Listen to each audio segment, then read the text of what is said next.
안녕하세요. 오늘 저희와 함께 살펴볼 자료는요. 2025년 6월 딱 한 달 만에 로빈후드 주가가 무려 41%나 급등한 현상. 이걸 분석한 보고서 발췌본입니다. 정말 엄청난 상승인데 이 뒤에 어떤 이야기들이 있을지 핵심 요인들을 좀 같이 파헤쳐 보겠습니다. 네, 안녕하세요. 이 분석 자료를 보면요. 크게 한 세 가지 정도 동력에 주목하고 있어요. 뭐 인상적인 실적 성장, 그리고 혁신적인 신사업 발표, 또 과감한 글로벌 시장 확장 이런 것들인데요. 물론 중간에 약간 찬물을 끼얹는 일도 있었지만 전반적인 상승 에너지가 훨씬 강했다. 뭐 이런 걸 보여줍니다. 이 내용을 통해서 로빈후드의 현재 그리고 또 미래에 대해서 어떤 통찰을 얻어가실 수 있을지 한번 집중해서 들어보시면 좋겠습니다. 네, 좋습니다. 그럼 우선 실적부터 좀 봐야겠죠. 보고서에 나온 숫자들을 보니까 와, 성장세가 정말 뚜렷하던데요? 아, 그렇죠. 2025년 5월 기준으로요. 그 관리 자산 AUM이라고 하죠. 이게 2,550억 달러. 전년 대비 89%나 들었습니다. 89%요? 와. 네. 이게 단순히 뭐 시장이 좋아서 올랐다기보다는 플랫폼 자체의 매력이 커졌다는 신호로 봐야겠죠. 주식 거래량도 108%, 옵션 거래량도 36% 늘었고요. 특히 그 암호화폐 거래량, 이게 65%나 뛰었습니다. 11억 달러. 와, 암호화폐 쪽도 엄청나네요. 네. 그리고 뭐 마진 대출 잔액이나 증권 대여 수익 같은 것들도 크게 늘었고요. 1년 동안 순수하게 들어온 번, 그러니까 순입 금액도 44% 증가해서 591억 달러예요.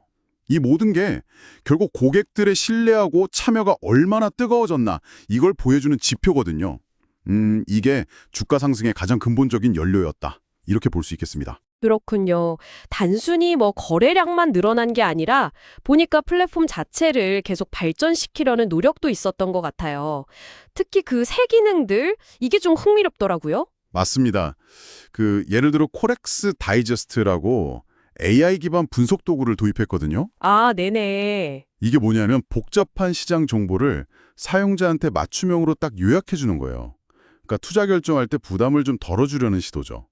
또 뭐 모바일 차트 기능 강화하고 옵션 시뮬레이션 기능 추가한 거 이런 건 좀 더 활동적인 트레이더들 그분들 요구를 맞추려는 노력이고요. 네. 더 나아가서 자체적으로 레이어 2 블록체인을 개발하겠다 이런 계획도 발표했잖아요. 아, 네. 그 소식 저도 봤습니다. 네, 이건 기존 블록체인의 뭐 속도라든지 비용 문제를 해결하려는 기술이고요. 또 뭐 토큰화 주식, 연구 선물, 암호화폐 스테이킹 이런 로드맵도 공개했는데 이게 그냥 기능 몇 개 추가하는 걸 넘어서요. 사용자들이 이 플랫폼을 계속 쓰게 만들고 그러니까 고착성 강화, 궁극적으로는 전통금융하고 디지털 자산, 이 경계를 허물려는 어떤 뭐랄까 큰 그림의 일부다 이렇게 해석할 수 있겠습니다. 아, 그 큰 그림의 완성을 위해서 정말 큰 승부수를 던진 게 바로 그 글로벌 암호화폐 거래소 인수? 이거 아니었나 싶네요. 와, 정말 과감한 결정이었죠? 네, 그게 정말 핵심적인 움직임이었죠. 6월 초 했는데 2억 달러에 인수한 비스탬프? 이게 그냥 거래소가 아니에요. 그렇죠. 라이센스만 50개가 넘고요. 전 세계적으로 개인 고객 수십만 명, 또 기관 고객도 수천 개를 이미 가지고 있는 곳입니다. 규모가 상당하네요. 그렇죠.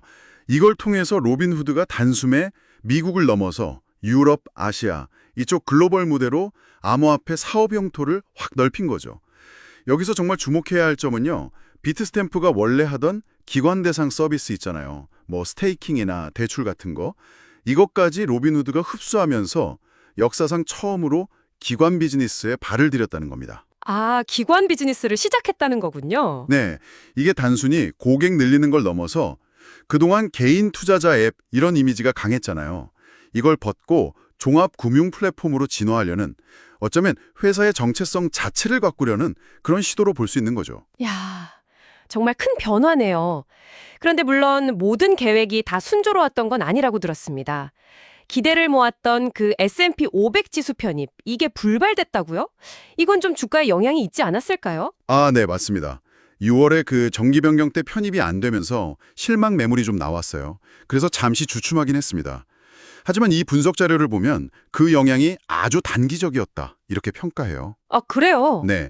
왜냐하면 앞서 말씀드린 그 압도적인 실적 성장세, 그리고 비트스탬프 인수 같은 아주 강력한 성장 스토리가 투자자들한테는 더 크게 다가왔다는 거죠.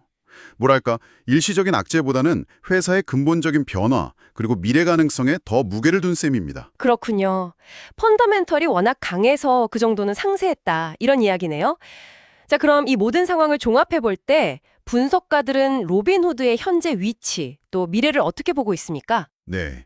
전반적으로는 로빈후드가 실적, 혁신, 확장, 이 세 박자를 통해서 시장의 기대를 아주 한껏 끌어올렸다. 이렇게 보고 있습니다. 특히 그 자산 가격 변동에 직접 노출되기보다는 거래 수수료나 관련 서비스로 수익을 내는 플랫폼 비즈니스 모델이라는 점, 이게 좀 안정적인 면이 있고요. 그리고 비트스탬프 인수를 통한 글로벌 확장하고 기관 시장 진출, 이게 중장기적인 성장 엔진이 될 거다 이렇게 기대하는 거죠. 네. 물론 뭐 암호화폐 사업을 확대하니까 규제 문제나 변동성 리스크가 있는 거 아니냐 이런 지적도 당연히 있습니다. 하지만 또 중개 플랫폼 특성상 직접적인 타격은 좀 제한적일 거다 이런 분석도 같이 있고요. 결국 6월의 주가 급등은 이렇게 여러 층위에 걸친 긍정적인 기대감이 복합적으로 작용한 결과다. 네, 그렇게 볼 수 있겠습니다. 네, 정리를 해보자면 결국 탄탄한 실적을 기본으로 깔고 거기에 혁신적인 기능과 서비스를 계속 더하고 또 비트스탬프 인수라는 야심찬 글로벌 확장 계획까지 딱 맞물리면서 6월에 그 인상적인 주가 상승을 이끌었다. 이렇게 요약할 수 있겠네요. 네, 정확합니다. S&P 500편이 불발이라는 뭐 작은 변수도 있었지만 그 거대한 성장의 흐름을 막기에는 좀 역부족이었던 것 같습니다. 네, 제공된 분석은 로빈후드가 보여준 그 변화의 모멘텀이 얼마나 강력했는지 잘 설명해주고 있습니다. 네.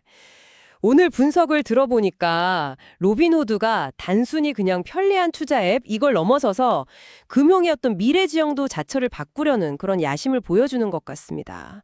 그렇다면 말이죠. 이들이 발표한 로드맵 그 너머에는 또 어떤 혁신이 기다리고 있을까요? 예를 들면 그냥 개인화된 AI 투자 자문을 넘어서 사용자의 어떤 재정적 목표 달성 자체를 돕는 완전히 새로운 형태의 금융 솔루션 같은 거요.